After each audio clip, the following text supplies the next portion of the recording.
그렇다면 내년도에는 우리가 그 기업을 투자할 때 이런 삼성전자 같은 그러니까 실적 중심으로 네. 바라봐야 된다 이런 얘기도 되겠네요. 네, 맞습니다.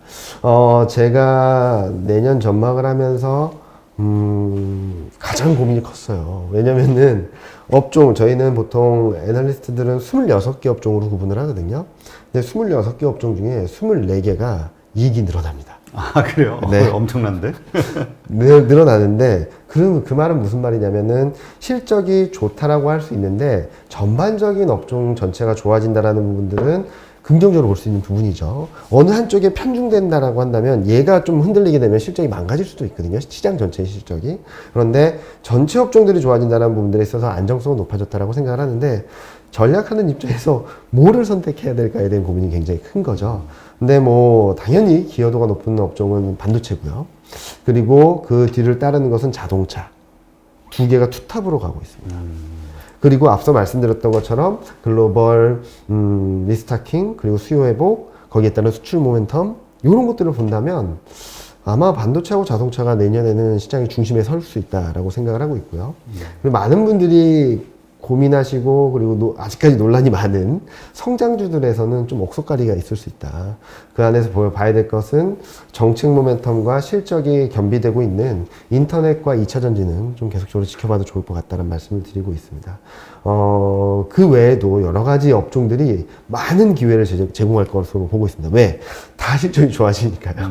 일단 기본이 좋아지니까. 네, 기본 체력들이 다 올라오기 때문에 이 업종도 좋아 보고 저 업종도 좋아 보이기 때문에 제가 말씀드린 반도체 자동차가 시장을 중심을 잡고 인터넷과 2차 전지가 시장에서 플러스 효과를 준 다음에 시장 상황에 따라서 요번 올해 11월 달에 보여줬던 것처럼 가치주가 단기 급등을 한다든지 이런 모습들을 반복할 수 있거든요.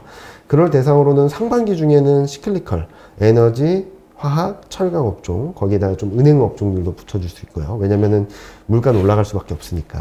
그리고 하반기에는 코로나19 백신과 치료제가 상용화됨으로 인해서 업황이 많이 떨어졌던 것들이 어느 정도 정상화되는 가시권으로 들어오게 된다면 코로나19 피해주들이 하반기에는 조금 더 주목을 받을 수 있지 않을까라는 생각을 해서 중심으로는 수출주와 구조적인 성장을 보이는 업종들, 그리고 상반기에는 시클리컬, 하반기에는 코로나19 피해주로 스윙 트레이드를 해 가신다면 아마 내년에는 시장보다 좋은 수익률을 거두실 수 있지 않을까 생각을 하고 있습니다. 네. 지금 말씀하신 것처럼 그 많은 분들이 논란이 되고 있는 게 성장주, 네. 조정받고 있는 성장주를 끝까지 지킬 것이냐, 네. 아니면 가치주, 컨택트주로 네. 옮길 것이냐, 이거에 대한 고민이 많잖아요. 맞습니다. 근데 어쨌건 지금 말씀은 그 상반기, 하반기로 좀 나눠서 네. 대응을 하는 게 좀 낫겠다. 그러니까 저도 그 부분에 대해서 고민이 굉장히 컸어요. 왜냐면은 성장주 그리고 가치주, 언택트, 컨택트 여기에 대한 엇갈리는 분들이 너무 극명하기 때문인데요. 그런데 제가 말씀드리고 싶은 것은 주도주라고 한다면은 시장이 그냥 개념적으로 말씀드리겠습니다. 그냥 한 종목이 있는데 이렇게 떨어졌다가 이렇게 쭉 올라가면서 흘러가는 게 주도주냐, 이렇게 빠졌다가 이렇게 올라오는 게 주도주냐 고민이 된다는 거죠. 왜냐면 수익률적인 측면에서 얘가 훨씬 좋거든요. 그렇죠. 왜냐면 너무 많이 빠졌기 때문에 한 몇 짤구간만 올라와도 한 50% 오르니까요. 근데 얘는 빠진 게 별로 없기 때문에 수익률적인 측면에서는 크게 얘보단 덜하지만 꾸준한 상승과 시장을 끌어가는 힘이 있다는 거죠. 그래서 이 안에서 고민을 했는데 내년 실적을 보는 데 있어서도 좀 극명하게 갈리는 건 있습니다. 무슨 말이냐면 성장주의 실적은 올해도 2021년도, 2022년도 매년 사상 최대 이익을 기록합니다. 이익 증가율도 두 자릿수 이상으로 계속 레벨업하는 모습들을 보여줄 거고요. 그러면은 시크리컬이나 뭐 가치주는 어떻게 봐야 될 것이냐? 실적은 굉장히 높이 올라옵니다.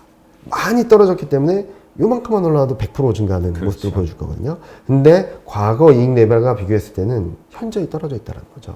그렇기 때문에 앞서도 말씀드렸던 것처럼 수출주는 역사적 최대 실적을 넘어설 수 있다는 기대감들, 그런 것들로 한 축으로 잡고 이익의 레벨이 계속적으로 높아지는 구조적인 성장을 하는 것들도 한 축으로 잡아놓으면서 이들 업종은 그냥 들고 가야 된다, 놓치면 안 된다라는 말씀을 드린 거고요. 실적이 점프업을 하는데 과거 이익 레벨을 넘어서지 못하는 거기 때문에 주가가 올라온다 하더라도 그 한계는 있을 수밖에 없기 때문에 시크리컬과 코로나19 피해주, 컨택트주라고 할 수 있는 것은 좀 시장 상황에 따라서 좀 나눠서 보자라는 말씀을 드린 부분입니다. 네, 그렇군요. 그러니까 말씀하신 대로 이게 종목별로 이렇게 약간 순환 형태로, 네, 네, 예, 맞습니다. 순환주 형태로 이렇게 도는 것 같아요. 상승과 네. 하락이 반복이. 근데 이게 또 이 개인들이 네. 이 공식처럼 순환매를 잘 그 찾아서 투자를 하면 괜찮은데 그렇죠. 이상하게 그렇게 한다고 하는데 손해를 보는 분이 많아요. 맞습니다. 맞습니다. 그래서 주식시장에서는 정말 돈 벌기가 쉽지 않다 이런 얘기가 맞습니다. 있는데 개인 투자자들이 이번에 보니까 또 인버스 쪽에 투자를 많이 했더라고요. 네, 맞습니다. 하여튼 이 개인 투자자들이 이렇게 돈을 못 버는 이유에는 뭐가 있을까요? 우리의 어떤 잘못된 투자 습관 중에 뭐가 있을까요? 일단은 제가 많이 여기서도 많이 말씀드렸던 것 같은데요. 투자 시계. 나는 얼마 정도를 바라보고 투자를 할 거야. 라는 게 좀 있어야 될 것 같고요. 만약에 여기에 대한 명확한 개념이 없으시다면 이 종목은 어느 정도 끌고 가야지. 이 종목은 여기까지 봐야지. 이런 식으로 전체 투자에 대해서 시계를 잡아가기 쉽지 않다면 종목별로 그리고 내가 좋은 이유들이 어느 정도 있을지에 대해서 조금 구분을 하시는 게 좋다고 생각합니다. 제가 아는 분 중에 한 분은 굉장히 길게 끌고 가는 종목도 있고요. 좋아 보이는 것들, 그리고 트렌드를 탈 수 있는, 예를 들어서 우리나라 기업으로 최근 기업으로 따지면 인터넷 기업 같은 경우는 그냥 사놓고 기다리는 겁니다. 그리고 시장 상황에 따라서 왔다 갔다 하는 자금도 또 있죠. 그래서 저도 그런 영향을 좀 받아서 앞서도 말씀드렸던 것처럼 얘는 계속적으로 들고 가고 얘는 스윙 트레이드, 그러니까 샀다 팔았다 할 수 있는 업종이다 라고 말씀드린 것도 그런 식으로 한쪽의 중심을 잡고 얘는 등락이 있다 하더라도 어느 레벨에 떨어지지 않는 한 손절하지 않을 거야 라는 종목이 있는 반면에 얘는 업황이 좋아지면 빨리 샀다가 팍 튀면은 팔고 뭐 이런 식으로 트레이드를 할 수 있는 업종들도 가져가시면 좋다라고 생각을 하는데요. 근데 무엇보다도 따라가는 매매를 하면은 좀 쉽지 않다. 지금 뭐가 좋대더라. 지금 오른다 그러면 네. 훅 따라가잖아요. 네, 네. 이거 자체가 그런데 시장을 보면요 매일 열립니다. 무슨 말이냐면 오늘 못 샀으면 다음 사이클에서 살 수도 있는 거고요. 이번 사이클에 못 샀으면 다음 사이클 언제쯤 될까, 어느 가격대가 될까를 고민해서 다음번에 다시 한번 안타를 칠 수 있는 기회를 맞거나 아니면 다시 한번 홈런을 칠 수 있을 만한 준비를 하는 게 맞지 않나 생각을 하는데요. 그래서 뭐 많은 분들이 말씀을 하시죠. 하루라도 호가창을 안 보고 매매를 안 하면 불안하다라는 말씀들도 하시는데 그거보다는 조금 더 타임 스케줄이나 타임라인을 정해 놓으시고 이번에 놓쳤다 하더라도 조급하게 생각하시기보다는 시간은 많습니다. 매일매일 장은 열리고요. 그리고 뭐 1년 뒤에 장이 없어지는 게 아니라 10년, 20년 계속 갈 겁니다. 그렇기 때문에 조금 긴 호흡으로 시장을 바라보시고 조금 더 여유를 갖고 대응을 하신다면 지금보다는 좀 더 수익률이 좀 좋지 않을까라는 생각을 하고 있고요. 그리고 많이 떨어진 종목이 튀어오르는 맛이 좀 좋죠. 왜냐면은 한번 팍팍 튀면은 뭐 며칠 사이에 30%, 50%도 날 수 있으니까요. 그런 종목을 하시는 분들도 잘 하시는 분들도 계시겠지만 주식을 시작하신 지 얼마 안 되신 분들은 큰 종목, 좋은 종목, 대형 우량 그리고 크게 흔들리지 않을 종목들, 예를 들어서 뭐 앞서 말씀드렸던 반도체라든지 뭐 자동차라든지 인터넷이라든지 2차 전지 관련주라든지 추세가 형성된 종목들에 대해서 일정 부분 비중을 가져가신 뒤에 트레이딩은 뭐 연습이라고 하면 조금 그럴 수도 있겠지만 트레이딩은 내 포트폴리오에서 큰 타격을 주지 않을 정도로만 가져가시는 게 맞지 않을까 생각을 하고 있습니다. 네. 지금 일단 그 백신에 대한 기대감, 치료제에 대한 기대감으로 지금 시장이 반등하는 뭐 원인이 될 수도 있는 거잖아요. 네. 근데 이런 이제 최악의 상황에 대해서 가정을 해보는 거죠. 백신이 생각보다 나왔는데 접종을 했는데 그 유효 기간이 짧아서 뭐라 그러죠? 그 항체가 금방 사라지고 네. 그러니까 이런 어떤 실망스러운 어떤 상황들이 벌어졌을 때 이 주식시장에 미치는 영향은 어떨까요? 그런 이슈들이 단기적으로 지금 들어오게 된다면 시장에 충격은 좀 있겠죠. 그런데 관건은 경기가 꺾이느냐 마느냐의 문제라고 생각을 하거든요. 무슨 말이냐면 코로나19가 지금 3월 달만 하더라도 몇몇 명 수준에서 지금 글로벌 전체적으로 60만 명 수준까지 올라왔습니다. 시장이 망가지진 않았습니다. 치료제 개발 이슈도 마찬가지라고 생각합니다. 거기에 대한 기대감이 올라온 부분들이 기대감이 소멸되면은 거기에 되돌리는 과정은 불가피하겠지만 이 치료제에 대한 불안감들이 신뢰도가 약해진다라고 해서 주식시장이 다시 레벨이 떨어질 거냐? 그렇진 않을 거라고 생각을 하는 거죠. 그리고 무엇보다도 글로벌 주요국들은 두 가지에서 고민을 하죠, 계속적으로. 경제활동이냐, 방역이냐. 여기에 대한 계속 고민을 하거든요. 근데 중요한 것은 이번에도 그랬습니다. 유럽에서도 봉쇄 정책을 강화하면서 재정 정책을 또 풀었습니다. 그러니까 여기에 대한 충격을 방어할 만큼의 정책 동력들이 계속적으로 들어와 준다면 시장은 기대와 그리고 실망감 여기에 따른 등락은 있겠지만 추세적인 상승을 이어가는 가운데 큰 이런 등락을 보이는 흐름들이 아닐까라는 생각을 하고 있고요. 경기가 다시 그러니까 3월, 4월 달 같이 전면 셧다운만 아니라면 조정이 나온다면 매수할 수 있는 기회다라고 말씀을 드리고 있습니다. 네, 그렇군요. 지금 올해 사실 코로나 사태라는 초유의 일을 겪으면서 많은 전문가들이 예상을 했던 일들이 거의 다 어그러졌단 말이죠. 네, 맞습니다. 그러니까 그냥 그냥 컨센서스 이루어진 게 이렇게 될 거야. 그럼 합리적이고 상식적이니까 그렇게 될 것 같아. 맞습니다. 그랬는데 아닌 거예요. 지나보면. 네. 그래서 제가 드는 하나의 약간 뭐랄까 불안감이 지금은 또 많은 분들이 내년도 너무 좋게 보는 거야. 3천을 다 이상 보시고 우리 팀장님도 3,080 정도 본다고 그러셨으니까. 근데 개인적으로는 더 높게 보시잖아요. 네네. 그렇습니다. 우리 방송하기 전에 얘기 나눠보니까 아주 높게 보시던데. 그러니까 이렇게 많은 분들이 이렇게 좋게 보니까 이거 또 왜 반대로 이거 내년에도 안 좋은 일이 벌어지는 거 아닐까? 막 이런 고민이 또 드는 거죠. 저는 그 부분을 계속적으로 고민을 하고 있습니다. 그래서 제가 연간 전망을 하면서 자료를 썼을 때 보통은 제 전망을 쭉 말씀드리고 마지막에 요런 변수들을 체크해야 됩니다라는 것들을 참고 삼아 드렸는데 이번에는 그걸 전면에 내세웠어요. 전면에? 네, 첫 페이지 서머리 바로 뒤에 넣어놨는데 왜냐면은 너무나 많은 변수들이 이렇게 되면 저렇게 되고 이렇게 되면 이렇게 되고 하나의 변수에 따라서 굉장히 극과 극의 상황이 발생할 수 있는 변수들이 너무 많더라고요. 그래서 여기에 대한 정리를 해드리고 저희 뷰는 이건데 만약에 이런 식으로 갈 수도 있고 저런 식으로 갈 수도 있다. 그런데 우리 뷰는 요거다라는 것을 정리를 해드리고 전망을 시작했거든요. 저도 고민이 되는 부분입니다. 그런데 이렇게 말씀드리고 싶어요. 다들 좋게 본다라고 하는데 역발상 투자라고 하는 게 다들 좋다라고 할 때 나쁘게 보는 거, 다들 나쁘게 본다라고 할 때 좋게 보는 것도 역발상 투자일 수 있는데 다들 5에서 10% 상승한다라고 얘기를 하는데 30% 상승을 전망하는 것도 역발상일 수 있고요. 남들이 마이너스 10% 하락한다라고 전망을 하는데 나오는 마이너스 30% 전망을 하는 것도 역발상 투자일 수 있거든요. 지금 펀더멘탈 환경, 매크로 환경에 대해서는 너무나도 좋은 분석들이 많습니다. 그런데 한국은 2,800, 2,900, 많이 가야 3,000? 거기에 가다둘 필요가 있는가라는 생각을 하는 거고요.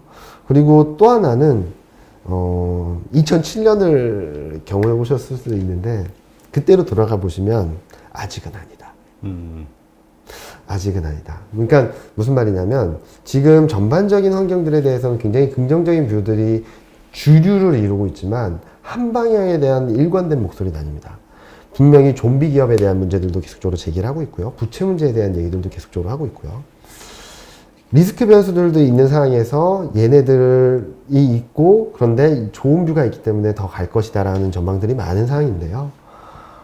여기에 대한 목소리까지 사라지게 될 때가 아마 모두가 다 간다고 했을 때 위험하다는 시그널이 아닐까라는 생각을 하고 있고요. 그렇게 보기에는 지금 경기 상황이나 그런 것들이 조금 더 좋아질 수 있는 룸을 만들어줬다라고 생각을 하고, 물론 제가 이렇게 굉장히 좋은 뷰를 말씀을 드리고 있는데 제가 전망하는 가정들이 깨지게 된다면 바꿀 수 있습니다. 대표적인 케이스가 2018년인데요. 저도 네. 2017년 말에 2018년을 전망을 하면서 3천 갈 수 있다고 했습니다. 2600에서 이제 3천 간다라고 할 수 했었는데, 중요한 변수는 경기 흐름을 꺾고, 특히 한국이나 중국 경기 흐름을 꺾을 수 있는 이벤트가 있다. 미중 무역 분쟁이다. 이게 하반기쯤 들어올 거로 예상을 하는데, 이게 들어오면 시장을 꺾인다 라고 말씀드렸는데, 이게 너무 빨리 들어왔죠. 4월 달에, 3월 말에 해가지고, 저는 그래서 4월 전망에서부터 뷰를 완전 꺾어버렸습니다. 이제 시장의 상단은 더 올라갈 수 없고, 시장은 하락할 수밖에 없다라고 말씀을 드려서 엄청난, 많은 블레임을 받긴 했는데, 그렇게 될 수도 있습니다, 분명히. 제가 전망하는 것과는 다른 흐름들이 나타나게 되고, 제가 전망했던 기본적인 가정들이 깨져버리게 된다면, 시장의 뷰를 바꿀 수 있는데, 아직까지 그런 데에 대한 조짐들은 좀 없다라고 생각을 하고 있고요. 내년에 좀 위험하게 경계에서 봐야 될 변수 중에 하나는 인플레이션, 그리고 금리. 내년 상반기에 인플레이션이 크게 올라갈 수밖에 없습니다. 유가가 올해 2분기에 마이너스까지 갔었지 않습니까? 그렇죠. 그래서 유가가 그냥 45달러, 50달러 초반, 50달러 밑에만 있다 하더라도 유가 상승률이 100%가 넘습니다. 그렇기 때문에 물가 상승 전반적으로 레벨업이 될 텐데, 이에 따라서 금리가 폭등을 하게 된다면 조금 문제가 되겠죠. 앞서 말씀드렸던 부채 리스크라든지 좀비 기업들의 문제들이 불거지면서 시장이 좀 흔들릴 수 있는데, 이게 일시적이다. 걱정하지 말자. 그리고 또 다행스러운 것은 2분기에 물가가 올라오는데 그에 상응하는 GDP 성장률이나 이익 성장도 가장 강할 때입니다. 무슨 말이냐면 물가 상승을 압도할 만한 성장이 있다면 시장은 더 좋게 해석할 수도 있거든요. 대표적인 케이스가 2017년이 아닌가라는 생각을 합니다. 2017년에 기업 실적, 그리고 경제 전망 이런 것들이 다 상향 조정되고 모멘텀이 좋아지는 구간에서 물가가 2%대로 올라오니까 금리 인상 더 빨라지는 거 아니야 라는 걱정을 하기보다는 시장은 야 이렇게 좋은데 물가까지 올라? 시클리컬도 가자. 그래서 폭등을 했거든요, 하반기에. 그래서 IT와 시클리컬이 같이 움직이면서 시장이 강한 상승 흐름을 보였던 적이 2017년 하반기였습니다. 시장은 해석하기 나름인 것 같습니다. 똑같은 팩트를 놓고도 좋게 해석할 수도 있고 나쁘게 해석할 수도 있다는 거죠. 그렇게 본다면 내년에는 좋게 해석할 만한 여지들이 굉장히 많다. 왜냐하면 기본적으로 성장에 대한 신뢰도가 있기 때문이고, 성장에 대한 레벨이 워낙 높기 때문에 여기에 대한 신뢰도를 꺾을 만한, 그러니까 갑작스러운 실적 전망이나 경제 전망이 확 꺾여버린다나 이런 이벤트들이 발생하지 않는 한 믿고 갈 수 있는 그런 시장 흐름이 되지 않을까라는 생각을 하고 있습니다. 네. 지금 아직 내년 전망 보고서는 나온 건 아니죠? 네, 11월 30일에서 12월 1일 그 사이쯤 나올 예정인데요. 곧 나오긴 하겠네요. 네, 곧 나오는데 지금 말씀드렸던 부분들을 조금 더 디테일하게 설명드렸던 부분들이 있고요. 또 하나는 제가 또 내년에 좀 긍정적으로 보는 것 중에 하나는 수급입니다. 개인 투자자분들이 워낙 많이 사주셔서 분석이 안 될 정도로 들어왔거든요. 왜냐면 2000년 이후 누적 순매수를 보면 계속 매도 우위였다가 올 한 해 만에 근 20년 동안의 매도 규모를 압도하는 60조 이상의 매수가 들어온 겁니다. 그래서 많은 논란이 있습니다. 더 들어올 수 있냐? 얼마나 들어올 거냐? 다 왔다. 더 이상 못 들어온다라고 말씀들을 많이 하시는데, 그래서 과거 펀드 열풍이 불었을 때의 규모들을 봤을 때는 지금이 맥스, 최대치라고 볼 수도 있겠고, 좀 열어놓게 된다면 30조 정도는 더 들어올 수 있다라고도 볼 수 있겠는데, 제가 바라본 것은 우리나라 한국의 M2, 그러니까 유동성 대비 당시 유입됐던 규모들을 봤더니요, 2% 들었습니다. 전체 유동성에. 전체 유동성에. 2004-5년부터 2008년까지 들어왔던 규모는 전체 유동성이 8%가 들었습니다. 아직 갈 길이 멀었습니다. 지금 올해 20% 늘어났다고 그랬죠? 전체 유동성이. 전체 유동성이 20% 증가했죠. 그러면은 좀 최소로 봐도 2% 이상은 더 들어올 수 있는 것이다. 네, 이렇게 보는 거군요. 네. 그리고 또 하나는 최근 외국인이 사주니까 시장이 어떻게 움직였는지를 보여줬죠. 2300 밑에 있던 종목 지수가 단숨에 2600으로 갔습니다.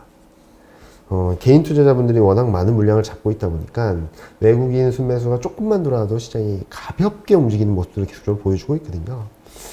내년에는 외국인이 추세적으로 들어오게 된다면, 그리고 글로벌 금융시장이 좀 더 안정적이라면 지금과 같은 상황이 몇 달, 뭐 한 분기 계속적으로 이어질 수도 있다라고 생각을 하고 있어서, 앞서 말씀드렸던 전반적인 매크로 환경 그리고 한국만의 수급 여건들이 시장의 상승을 굉장히 탄탄하게 만들어주고 지지하고 있다라고 생각을 하고 있습니다. 네. 하여튼 뭐 이런 여러 가지 요소들 때문에 내년도 뭐 정말 3080 뭐 혹은 그 이상 올라갈 수 있는 환경이 충분히 된다는 말씀이고, 대신 그 요번에 나온 뭐 연말 결산 보고서에도 그러지 않은 변수를 이제 맨 앞장에다 놓으셨다는 거죠. 그게 이제 우리가 체크해봐야 되는 요소고. 그러니까 여러 가지 변수 이슈들을 한 6가지를 가지고 업사이드 포텐셜을 줄 수 있는 변화, 다운사이드 리스크를 키울 수 있는 변화, 이렇게 2가지 변수로 정리를 해드렸고요. 그리고 그 마지막에는 우리가 생각하는, 대신증권에서 생각하는 뷰. 그러니까 이런 가능성, 요렇게 되면 좋은 거고 요렇게 되면 나쁜 건데 우리의 생각은 이겁니다 라고 말씀을 드린 게 있어서, 아마 내년에는 그걸 놓으시고 이 변수는 어떻게 움직이는지 계속적으로 체크를 하시면서 따라가신다면 크게 손해보실 일은 없을 것 같다는 생각을 하고 있습니다. 일단 뭐 상승에 대해서 많이 들었으니까 하락할 수 있는 상황이 딱 반전될 수 있는 요소가 아까 얘기하신 게 이제 금리 인상하고 인플레이션에 대한 우려잖아요. 우리가 이 2가지를 잘 체킹을 하면서 그런 일들이 만약 벌어진다면 조금 부정적으로 탈출할 준비를 하는 거고, 그렇지 않다면 계속 갈 수 있는 거라고 보면 되는 거겠죠. 그리고 그럼에도 불구하고 시장을 좋게 보는 이유 중에 하나는, 많은 분들이 내년 경기가 좋은 것은 기저효과 때문이다, 서두에 말씀하셨던 것처럼 안 좋았던 게 올라오는 것 뿐이지 거기에 그칠 것이다 라는 말씀들을 많이 하시는데요. 2022년 GDP 성장률 레벨을 보면요, 글로벌 전체적으로 2017년보다 높습니다. 2017년이 어느 때였냐면 글로벌 전체적으로 경기 확장 국면 호황기라고 말했던 GDP 성장률 레벨보다 전 세계적으로 다 높다라는 의미거든요. 그렇게 본다면 기저효과에 의해서 내년에는 점프업을 하는데, 이거를 디스카운트해서 봐야 될지 좋게 봐야 될지에 대한 선택은 저는 좀 더 좋게 봐도 되지 않을까라는 생각을 하고 있습니다. 네, 알겠습니다. 그러면 이번엔 미국, 우리 대외 변수를 좀 잠깐 볼게요. 이번에 이제 나스닥이라든가 미국 시장이 좀 크게 올랐던 이유 중에 하나가 옐런 전 연준 의장을 재무장관으로 지명했다라는 뭐 그런 것 때문이라는 얘기가 있는데, 이게 그 정도로 뭐 이 옐런이라는 전 의장이 복귀가 되면서 달라질 수 있는 기대감을 가질 만한 이유가 있는 건가요? 여러 가지 이유들이 복합적으로 작용하면서 올라간 건 맞는데, 옐런 전 연준 의장의 재무장관 임명 소식이 왜 좋았냐를 따져본다면, 바이든 정책 중에 미국 경제나 주식시장에 부정적인 정책들이 굉장히 많아요. 무슨 정책이냐면 소득세 인상, 법인세 인상, IT 기업 규제 강화, 최저임금 2배 인상, 이렇게 따지고 보면 이 모든 이슈들이 IT 기업들, 그리고 커뮤니케이션 서비스라고 해서 인터넷 소프트웨어 기업들, 헬스케어들 다 안 좋게 만들 수밖에 없는 변화거든요. 그런데 최근 행보들을 본다면, 그리고 시장이 왜 대선 이후 환호했나를 본다면, 일단은 블루웨이버가 됐다면 이 정책들을 굉장히 세게 밀어붙일 수밖에 없는 상황이었는데, 상하원이 공화당과 민주당과 엇갈렸다. 그럼 이 정책을 무작정 밀어붙이고 드라이브 걸기는 쉽지 않다라는 게 시장이 환호했던 첫 번째 이유라고 생각을 하고 있고요. 두 번째로 재무장관이 전 연준 의장이 옐런 연준 의장이 지명됐다는 소식이 전해지면서 시장이 환호했던 이유는, 굉장히 강경파가 들어왔으면 이런 정책들을 밀어붙였겠죠. 근데 일단은 옐런 전 연준 의장의 스탠스를 본다면 약간은 비둘기파적, 그리고 약간은 경기 부양에 좀 플러스 효과를 줄 수 있을 만한 그런 기대감들을 하고 있다는 측면에서 시장을 좀 안도를 하는, 그러니까 이 법인세 인상이라든지 IT 기업 규제 강화라는 엄청난 무게감이 큰 돌덩이를 이렇게 하나둘씩 이렇게 조금씩 깎아주고 있다라는 기대감들이, 눌려왔던 것을 조금 가볍게 만들어주면서 이렇게 올라가고 있는 것이 아닌가라는 생각을 하고 있고요. 또 하나는 지금은, 그러니까 바이든 대통령 당선자도 생각을 하는 것은, 옐런 전 연준 의장을 지명한 것도 지금은 경기 부양에 포커스를 맞추자라는 의지를 좀 표명한 것이 아닌가라는 생각을 합니다. 그래서 앞서 말씀드렸던 굉장히 부정적인 부담스러운 시장이나 미국 경제나 기업 이익을 억누를 수밖에 없는 정책들이 있긴 한데 이거는 뒤로 밀어줄 수밖에 없다는 거죠. 그래서 내년에는 일단은 미국 경기를 살리고 정상화시키고 일정 궤도로 올리는데 아마 바이든 정부는 총력을 다하지 않을까라는 생각을 하고 있습니다. 네, 이런 이야기도 있더라고요. 뭐죠? 샌더스. 네. 노동부 장관으로 되면은 끝이다. 뭐. 네. 그러니까 노동부 장관으로 되고 그렇게 된다면 그런 강경한 스탠스를 가진 분들이 오게 된다면 시장 많이 출렁일 수도 있었는데 그게 아니다라는 안도를 한 거죠. 또 특히 재무장관은 한때 소문은 엘리자베스 워렌이라 해서 그분이 민주당 경선에도 참여했던 분인데 미국 IT, 공룡 IT 기업들, 공룡 인터넷 기업들을 해체시켜버려야 된다고 했던 분이에요. 이분이 올 수도 있다라는 걱정을 갖고 있었던 시장이 옐런 전 전주장이야 하면서 환호를 했던 것이 아닌가 생각을 합니다. 네. 그러니까 이게 우리 그런 게 있어요. 가장 최악의 경우를 네, 맞을 맞습니다. 것처럼 딱 맞습니다. 분위기를 만들고 그 다음 조금 나은 거 하면 전부 환호해버리는. 네. 이게 트럼프가 그런 전략들을 많이 썼죠. 막 진짜 말도 안 되는 식으로 밀어붙였다가 그냥 요만큼 좋게 해주니까 다행이다라고 하는 거죠. 최악은 피했네. 네. 그렇다면 이제 곧 이어서 이제 재정 부양책과 관련해서 네. 이제 어느 정도 합의가 되고 시행이 된다라고 봐야 될까요? 아니면 마지막 상원 두 자리 남은 거 네. 상원 의원 그게 공화당으로 갈지 이게 결정이 된 근데 또 그쪽으로 가게 되면 또 쉽지 않을 거라는 얘기도 있는데요. 근데 지금 어느 정도 당선인으로서 그리고 이제 12월 8일 날 선거인단이 확정되면 완전히 끝나는 거지 않습니까? 아마 저는 그래서 12월 초가 중요하다고 생각을 하는데 이게 결정이 된다면 시장에서는 조금 더 안도할 수 있는 변수가 될 수 있다라고 생각을 합니다. 일단은 미국만 놓고 본다면요. 어떻게 됐든 간에 바이든 대통령이라는 것이 확정이 되고 그리고 이제 1월 달에 취임 절차를 밟게 된다면 공화당도 지금 경기가 안 좋고 코로나19가 지금 뭐 하루 20만 명이 나오는 상황에서 무턱대고 반대할 수는 없는 상황이거든요. 그리고 공화당이 제시하는 지금 경기 부양책 규모는 11월 달에 제시했던 거랑 지금이랑 또 상황이 달라졌죠. 더 많이 안 좋아진 거죠? 네, 더 많이 안 좋아졌죠. 그렇기 때문에 여기에 대해서 무조건 압박하고 민주당을 압박하는 흐름으로 가기에는 쉽지 않고 결과에 따라서, 그러니까 선거 결과에 따라서 조금은 차이는 있겠고 시간의 차이는 있겠지만 결국에는 통과될 것이다 라는 생각을 하고 있어서 이게 언제 되느냐의 문제지 된다 안 된다의 문제는 아니다라고 생각을 하신다면 시장을 너무 나쁘게 보지만은 말자.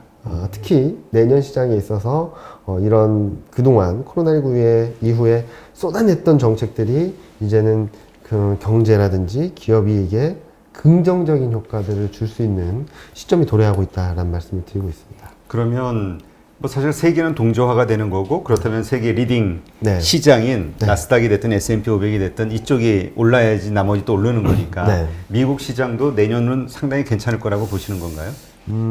상당히 아니 왜냐면 올해 너무 좋았으니까. 올해 너무 좋았고 몇 년 동안 너무 좋았죠. 그치? 너무 독보적으로 좋았죠. 지난 10년간도 너무 네. 좋았는데 그래서 제가 생각하기에는 내년에도 미국 증시는 좋습니다. 그런데 미국 증시가 한국보다 아니면 신흥국보다 더 좋을까? 특히 신흥아시아보다 더 좋을까라는 고민해 본다면 저는 한국, 대만, 중국이 조금 더 좋지 않을까라는 생각을 하고 있습니다. 특히 가장 키가 되는 것은 특히 개인 투자하시는 분들 중에 해외 투자하시는 분들은 그렇죠. 좀 명심을 하셔야 될, 좀 고민을 하셔야 될 부분은 환율입니다. 환율. 달러가 약세를 보이고 원화가 강세를 보이게 된다면 수익률 차이도 있겠지만 환차 손에 대한 고민들도 필요하거든요. 그렇죠. 그렇기 때문에 저는 작년부터 계속 말씀드렸던 것 중에 하나는 한국이 더 좋을 수 있다. 그리고 달러가 지금부터 더 강세로 가기는 쉽지 않다. 그러면은 해외 투자를 많이 하시긴 하지만 긴 호흡에서 투자하시는 건 좋긴 하지만 뭐 1년이나 1년 반 정도의 투자 시기를 가지신 분들은 계속적으로 국내 주식에 조금 더 비중을 높여가자라는 말씀을 드렸는데요. 그런 측면에서 본다면 환율 그리고 성장 모멘텀 그리고 성장 코로나19 수준을 회복하는 레벨 이런 것들을 봤을 때는 신흥아시아 쪽이 훨씬 더 매력적이거든요. 이런 부분들은 아마 내년, 그러니까 올해도 좋았긴 하지만 한국을 비롯해서 뭐 대만이라는 증시들이 내년에도 이런 기조는 이어질 수밖에 없지 않을까. 미국도 좋긴 한데 한국보다 더 좋을까라는 부분들에 있어서는 그 가능성이 좀 낮다라고 말씀드리고 있습니다. 네, 알겠습니다. 오늘 이렇게 해서 국내 시장은 물론이고 미국에 관련된 어떤 시장과 관련된 어떤 이슈들, 네. 그 다음에 내년도 시장을 상승시킬 만한 혹은 하락시킬 만한 요소들에 대해서 한번 점검을 해봤는데, 하여튼 내년도는 상당히 괜찮아질 거라는, 네. 우리 팀장님의 표정과 이 말투에서 나오는 그 확신 이게 자꾸 묻어나와서 이게 맞아야 되는데 막 이런 생각을 틀리면은 네. 여기 나와서 다시 업데이트를 드리고 거기에 따른 수정된 전망, 전략을 말씀드릴 거고요. 지금, 기회가 왔는데 놓치면 더 힘든 구간일 수 있다는 거죠. 그렇죠. 아니, 다 같이 못 벌면은 네. 괜찮은데 나는 못 보는데 옆에서 벌고 있으면 그렇죠. 야구르거든. 네, 그렇죠. 그래서, 단기적으로 봤을 때는 기회가 올 수 있다고 생각합니다. 그때를 좀 잘 잡으시고 아마 그때가 되면 지금의 전망들은 다 좀 잦아들겠죠. 자, 지금 2,600 넘고 2,700을 향해 가니까 다 좋다라고 하는데, 만약에 여기서 단숨에 뭐 2,400선 뭐 그 정도로 내려가게 된다면 싹 이제, 다 왔나 보다라는 또 얘기를 할 거거든요. 그때, 적극적으로 투자를 하신다면 내년에는 굉장히 기분 좋은, 자리에서 코로나19도 진정이 되고, 기분 좋게 맛있는 데서 저녁을 먹을 수 있는 시간을 보내지 않을까라는 생각을 하고 있습니다. 계속적으로 찾아뵙고 그리고 자료를 통해서 말씀을 드릴 테니까요. 그런 것들은 너무 크게 걱정하지 마시고 8.15 머니톡이라든지 그리고 대신증권에서 나오는 자료들을 꾸준히 보신다면 향후 대응하시는데 크게 무리가 없을 것으로 생각을 하고 있습니다. 네, 믿어보도록 하겠습니다. 네, 오늘 이렇게 함께 해주신 대신증권 투자전략팀 이경민 팀장님께 감사드립니다. 네, 고맙습니다. 감사합니다.